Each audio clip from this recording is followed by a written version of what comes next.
You're joking, right? Zixior groaned, his tentacles twisting in disbelief as he stared at the holographic announcement. They're allowing what on campus now his roommate, Blur, a gelatinous blob with eye stalks, oozed closer to examine the message. It says, in the spirit of interspecies understanding and cultural exchange, students are now allowed to bring their domesticated companions to class. Guess the dean's been hitting the fermented nectar again, Blur gurgled. Zix's skin flushed a deep purple. But but. Some of those Deathworlders have monsters as pets. Remember when Jathar showed us pictures of his dog? I had nightmares for a week. Oh, come on, Blur replied, rolling all 7 of his eyes. How bad could it be? Maybe they'll bring something cute and fluffy to melt your cold, deteriorating heart. Little did they know, the following day would go down in Galactic University history as the Day of 1,000 Screams, or as the humans fondly dubbed it, Bring Your Badass Pet to School Day. Professor Zinth Rowe slithered into the lecture hall, his scales shimmering under the artificial lights. As the foremost expert on exobiology in the Andromeda Galaxy, he prided himself on his composure. But that resolve shattered when he saw the front row. Among the usual mix of tentacles, antennae, and other alien appendages were. Void preserve him, those things. A human student, Todd, if he recalled correctly, sat with what could only be described as a furry, 4-legged predator on his lap. The creature's tongue lolled out, revealing rows of sharp teeth. Mr. Todd Zinth Rowe began, his voice unsteady. What in the 7 moons is that?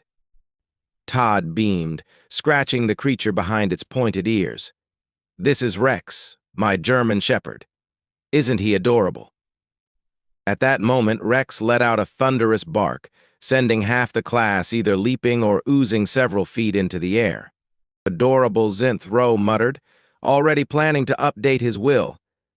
And Miss Jaya, what's that? Writhing mass on your shoulders. Lisa Jaya. Another human grinned and stroked the scaled coils draped around her neck. This is Noodle, my ball python. Don't worry, she's friendly. A Floyan student in the back fainted, their chlorophyll-based circulatory system unable to cope. Zinth Rowe's gaze darted around the room. A ferret darted in and out of a Glean student's many pockets. A parrot squawked a Betelgeuse mating call to the embarrassment of a nearby Betelgeuse. And was that a tarantula climbing the wall?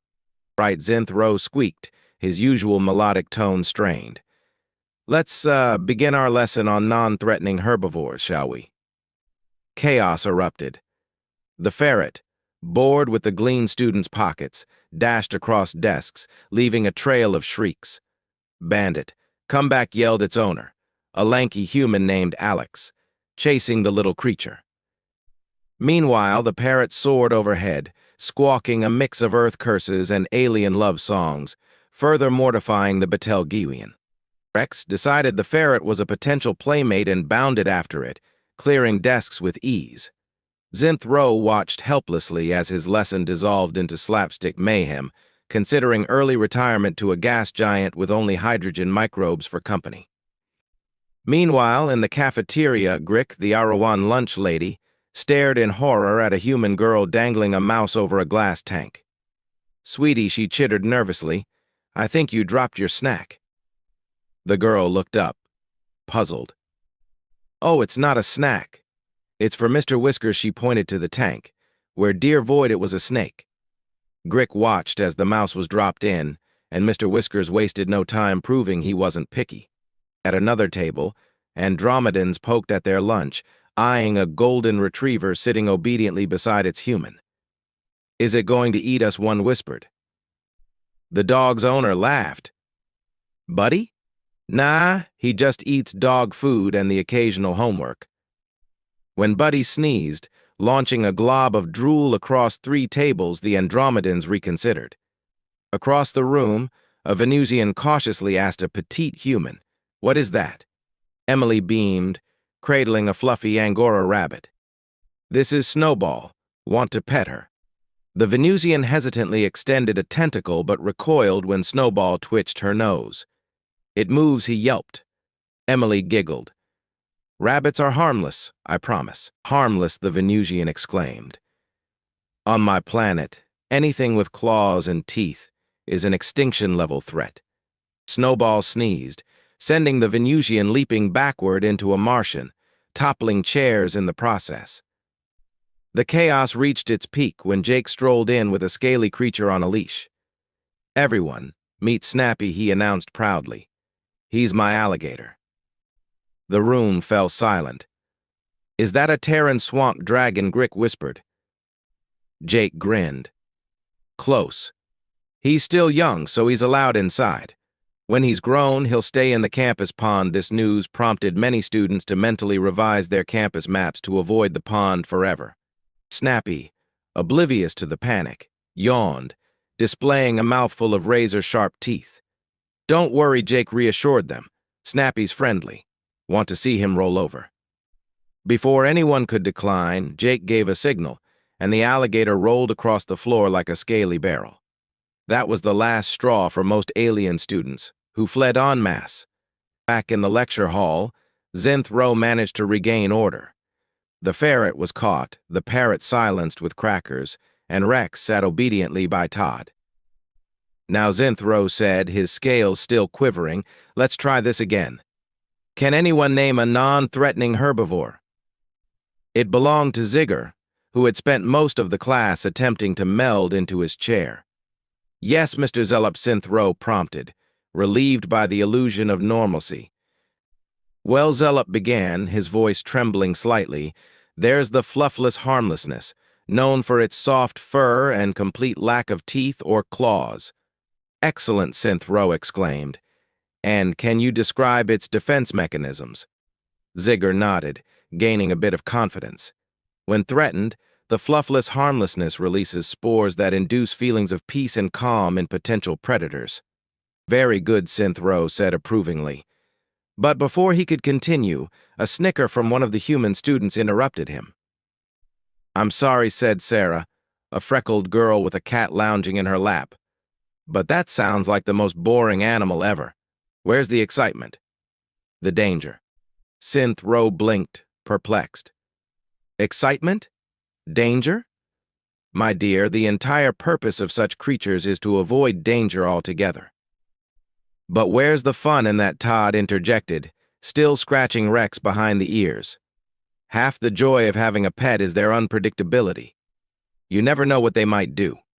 The alien students exchanged puzzled glances. The concept of willingly inviting unpredictability into one's life was utterly alien to them. Perhaps Zinthro suggested cautiously, this is an opportunity for cultural exchange. Humans, why don't you share more about your relationships with your companions? And so began the most bizarre exobiology lesson in Galactic University history. Each human took turns recounting stories about their pets, leaving the alien students both baffled and fascinated. Lisa explained how her ball python, Noodle, helped her unwind after stressful days. It's so relaxing to watch her slither around her terrarium, she said, as a few alien students edged their chairs farther away. Alex regaled the class with tales of his ferret, Bandit. He once stole every left sock in my dorm, he boasted, as if it were a badge of honor. It took me weeks to find his hiding spot. The alien students couldn't understand why someone would tolerate, let alone celebrate, such chaos. But Sarah's tale about her cat, Whiskers, truly left the aliens stunned. So there I was, fast asleep, she began, when suddenly at 3 a.m. I feel this weight on my chest. I open my eyes and there's Whiskers an inch from my face. And then Sarah grinned. He boops me on the nose with his paw and meows for food. It was adorable. Silence fell. Zigor's tentacles twisted into stress knots. Let me get this straight, he said slowly. This creature stalks you in your sleep, wakes you at odd hours, and demands food. And you find this endearing. Sarah nodded enthusiastically. Of course. That's how cats show love. The alien students exchanged looks of bewilderment. To them, the human definition of love seemed suspiciously similar to psychological torment. As the lesson continued, The aliens realized the humans' relationships with their pets were far more complex than expected. These weren't just animals, they were companions, confidants, and family members. The concept was so foreign and strange that it intrigued the aliens despite their initial fear. "But why?" asked a Syrian student, his antennae twitching. "Why share your home with predators?" "Because they're loyal, loving, and make great companions," Todd answered, rubbing Rex's belly. "Plus, have you seen how cute they are when they sleep?" As if on cue, Rex rolled over, his tongue lolling out in a goofy grin. Several alien students chuckled in spite of themselves. "Fascinating," Synthro murmured, his curiosity piqued. "It seems humans have developed a symbiotic relationship with these creatures, but surely there are drawbacks." Alex shrugged. "Well, Bandit chewed through my quantum physics homework once. Explaining that to Professor Weig was fun." Lisa chimed in. "And Noodle has escaped her terrarium more than once. Explaining to my Zorax roommate why there was a snake in the shower was interesting." Instead of horrified reactions, the alien students laughed at the anecdotes. The humans' ability to find humor in chaotic situations was baffling yet oddly admirable. By the end of the class, the initial terror had faded, replaced by cautious curiosity. Some alien students even dared to approach the humans' pets, cautiously petting them. Zigger, who had spent most of the lesson paralyzed with anxiety, reluctantly reached out to pet Rex.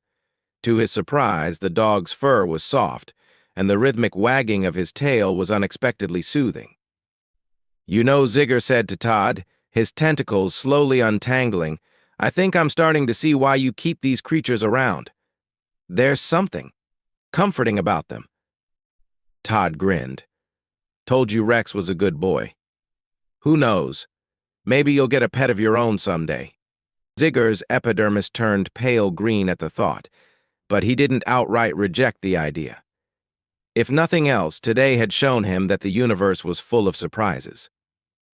As the day wound down, alien students gathered in the common room to share their experiences. "Did you see how that ferret moved?" Blur exclaimed. "It was like liquid fur." Zigger, finally emerging from under a table, grumbled, "Some of them were less terrifying than I expected. That rabbit, for instance. Almost tolerable." "Almost tolerable," Blur teased. "I saw you petting it when you thought no one was looking." "I was conducting a tactile examination," Zigger muttered, his tentacles twisting in embarrassment. Their conversation was interrupted by Synthro, who entered the room looking both drained and exhilarated. "I hope today has been educational," he said. "I must admit my perspective on human-animal relationships has broadened." As his words were punctuated by a cacophony of barks, meows, and squawks, the alien students chuckled, feeling closer to their human classmates. Outside, under the twin moons of the campus planet, the humans' dogs began their nightly howls, a haunting melody that once sent shivers down alien spines. Now, those shivers carried something new: appreciation. The next morning, the Galactic University was abuzz with excitement as stories of Bring Your Pet Day spread like wildfire. The humans' chaotic, heartfelt love for their companions had, in its own peculiar way, brought everyone a little closer. Of the previous day's events, news spread like wildfire, and even those who hadn't witnessed the spectacle firsthand were eager to see the humans' pets. As Zigor made his way to class, he noticed a remarkable shift in atmosphere. Alien students, who once avoided humans out of caution, now approached them, curiosity replacing fear. In the quad, a small group had gathered around Sarah and her cat, Whiskers. The feline basked in the attention, purring contentedly as tentacles, pincers, and other alien appendages gently stroked its fur. "So this vibration is a sign of happiness?" a Neptunian student asked, their bioluminescent spots pulsing with fascination. Sarah nodded with a smile. "Yep. When cats purr, it usually means they're happy or relaxed." "Fascinating," the Neptunian replied. "On my world, vibrations usually mean impending seismic activity or a mating ritual." Whiskers, oblivious to the cultural exchange he was facilitating, rolled onto his back, inviting more pets. Watching this interaction, Zigger felt a strange warmth in his core. Seeing such different beings bond over a furry earth creature was oddly heartening. His thoughts were interrupted by a tap on his shoulder. Turning, he found Todd standing there with Rex, the German Shepherd, obediently at his side. "Hey, Zigger," Todd said cheerfully. "Rex wanted to know if you'd like to play fetch with him. He really liked meeting you yesterday." Zigger's tentacles curled in surprise. "Play. Fetch." Todd held up a small, bright yellow ball. "It's simple. You throw this, and Rex brings it back. It's his favorite game." Zigger eyed the ball skeptically, then glanced at Rex, whose wagging tail and lolling tongue radiated pure enthusiasm. Against his better judgment, Zigger felt the corners of his mouth twitch upward. "Well," he said hesitantly, "I suppose one game wouldn't hurt for research purposes, of course." Todd grinned, handing him the ball. "Of course. Just give it a good throw." Zigger wound up and hurled the ball across the quad with surprising force. Rex bolted after it, his powerful legs propelling him across the grass. The alien students watched in awe as the dog leapt gracefully, catching the ball mid-air, and sprinted back to Zigger to drop it at his feet. "He brought it back," Zigger exclaimed, a note of wonder in his voice. "That's the game," Todd laughed. "Want to throw it again?" To his own surprise, Zigger nodded eagerly. "Yes, I think I do." As Zigger played fetch with Rex, more alien students gathered, fascinated by the game. Before long, an impromptu interspecies fetch tournament broke out. Passing by on his way to the faculty lounge, Professor Synth Rowe paused to watch. A rare smile spread across his scaly features as he saw Zigger, who had been paralyzed by fear the day before, now laughing and playing with the Earth dog as if it were second nature. "Remarkable," Synth Rowe murmured. "Simply remarkable." As days turned into weeks, the presence of Earth pets on campus became less of a novelty and more a part of daily life. Alien students adapted surprisingly quickly to their new furry, scaly, and feathery classmates. In Professor Zenon Thop's xenobiology class, the curriculum expanded to include regular show and tell sessions where humans shared their pets' care, behavior, and evolution. Today, Lisa announced, with Noodle the ball python draped around her shoulders, "We're discussing snake-shedding." Alien students leaned in, a mix of fascination and lingering nervousness on their faces. Lisa explained how snakes shed their skin as they grow, using holographic visuals to illustrate the process. Fear gave way to curiosity as students compared the process to similar behaviors in their own ecosystems. "That's quite similar to the molting of Arcturus sand dwellers," Zigger noted thoughtfully. "Exactly," Lisa beamed. "There are more similarities between Earth creatures and alien fauna than you'd think." This sentiment echoed across campus as students drew parallels between Earth pets and the creatures of their homeworlds. Syrians likened the loyalty of dogs to their empathic fungi, while Grick, the Arawan lunch lady, had taken to saving scraps for the pets, delighting in their obvious appreciation of her cooking. "You know," Grick chittered to Mike as she handed Buddy a treat, "these Earth beasts remind me of the glowworms back home. Much furrier, but just as sweet." Mike grinned, scratching Buddy behind the ears. "They do grow on you, don't they?" Over time, some alien students expressed interest in getting pets of their own. This led to amusing challenges. "No," Zigger sighed for what felt like the 100th time, "you can't adopt a shark. Where would you keep it? Our dorm barely fits you as it is." Blur's eye stalks drooped. "But they're so sleek and efficient. Did you know they have to keep swimming to survive?" "That's not a pet," Zigger muttered, exasperated. "That's a perpetual motion machine with teeth." Meanwhile, the Betelgeuse student, once embarrassed by the parrot's mimicry, had become fascinated by talking birds. He spent hours in the aviary, attempting to teach psychic spores to mimic Earth bird calls with mixed results. More than one student had been startled by a sudden mental projection of Polly wants a cracker. Even Professor Synth Rowe had embraced the trend, acquiring a terrarium of Earth tardigrades. Did you know he would tell anyone who'd listen that these microscopic creatures can survive in the vacuum of space? Remarkable. Simply remarkable. As the semester wound down, the Bring Your Pet to School initiative was deemed an overwhelming success. While there had been a few hiccups like the escaped tarantula in the zero-gravity lab or Snappy the alligator's unauthorized swim in the quantum probability pool, the pets had fostered interspecies understanding better than any diplomatic summit. The success culminated in the year-end Interstellar Cultural Festival. Traditionally a formal event, this year's festival buzzed with energy. Humans and aliens mingled with pets in tow. Dog agility courses, cat grooming demos, and a scales and tails exhibit featuring reptiles captivated attendees. Even Zigger, who once quivered at the thought of Earth animals, proudly showed off his new pet, a fluffy hamster he'd named Quantum. You see, Zigger explained to a group of fascinated Plutonians, Quantum here displays properties of both a particle and a wave. Sometimes he's running in his wheel, sometimes he's in his little house, and sometimes it seems like he's in both places at once. The Plutonians nodded thoughtfully, clearly impressed by the profound observation. Nearby, Blur was demonstrating the proper care of betta fish. While he hadn't managed to adopt a shark, the colorful fighting fish appealed to his gelatinous nature. It's important to note, Blur burbled in a scholarly tone, that despite their name, betta fish shouldn't be encouraged to fight. They're perfectly content to display their fins peacefully when given enough space. Even the faculty had joined in on the festivities. Professor Shinner had set up a holographic display showcasing his prized tardigrades, magnified to the size of small dogs.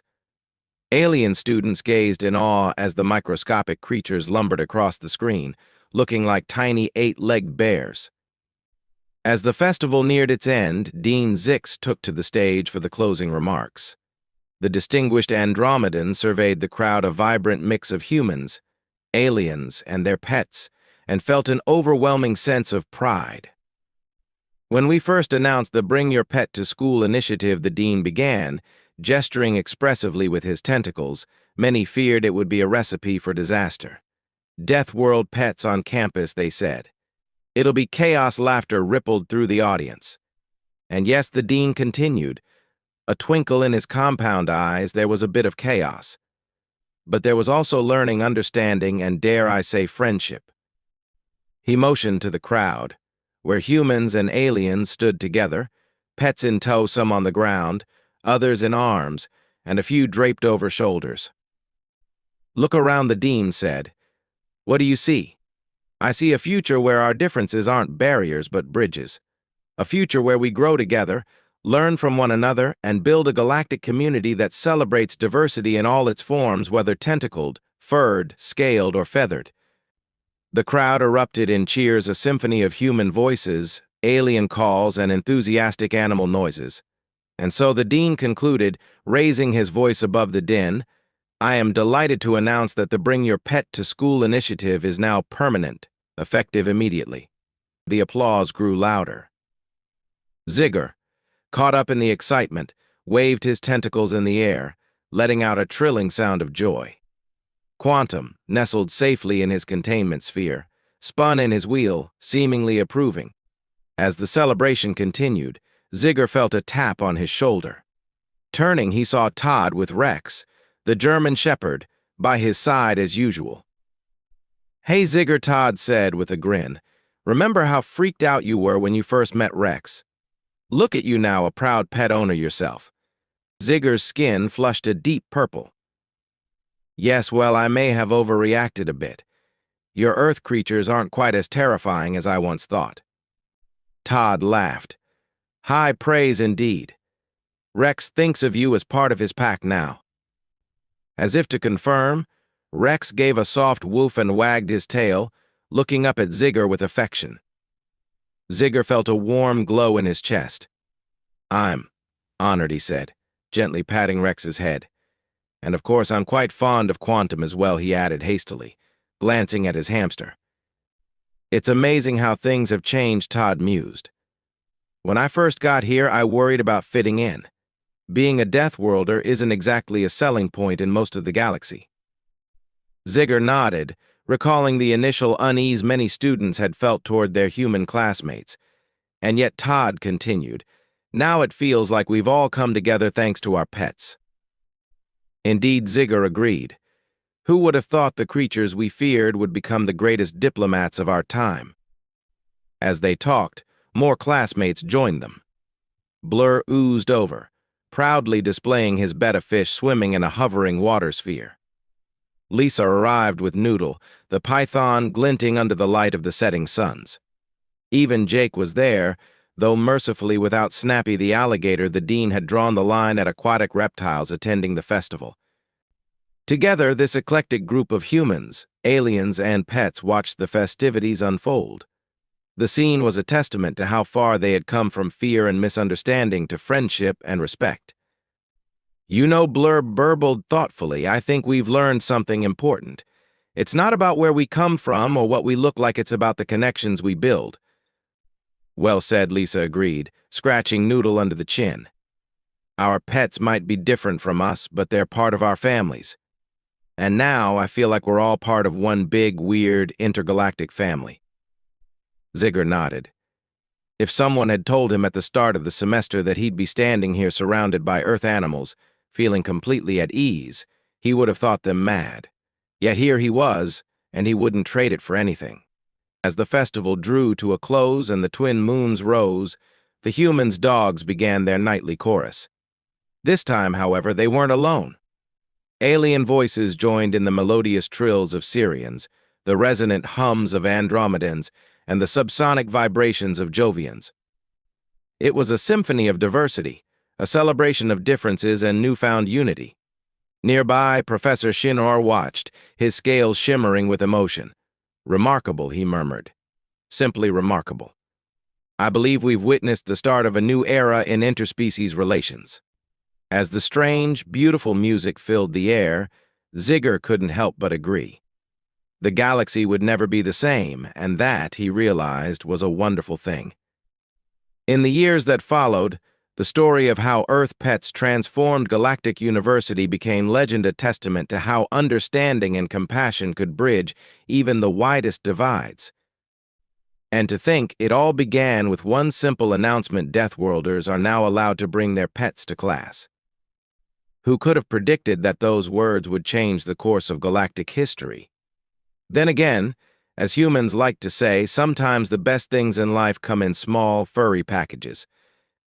As the night continued with laughter, barks, meows, and the occasional hiss, one thing was certain: the galaxy's future was bright and much furrier than anyone had imagined.